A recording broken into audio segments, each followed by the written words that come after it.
Hello everyone, welcome back to the channel, and today we'll be discussing how you can fix the laggy touch screen, unresponsive touch screen, or laggy or buggy iPhone experience.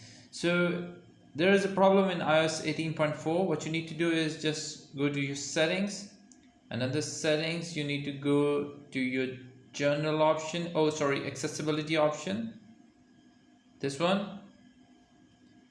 Under accessibility option, you need to swipe up and you need to go to the touch option, and under the touch option you need to go to the haptic touch option, and under haptic touch option make sure you have enabled this to the fast. In most cases iPhone make it in a default segment, which actually makes your phone slower or buggier. What you need to do is turn it on to the fast option and go back, and then open the touch accommodation. Make sure you have turned on the touch accommodation, and that's how you can adjust the touch screen. Furthermore, what you need to do if you are having a laggy screen or stuck screen, you just need to hold your volume button up from here, and here's the power button. You just need to hold both of them together until your phones go black, just like this, until your phones go black, and then Apple's logo will come up.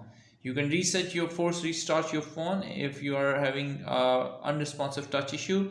It will automatically resolve the issue or any software related issue if your phone have any of it.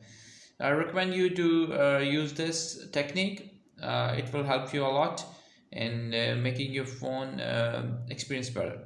Until next video, bye bye.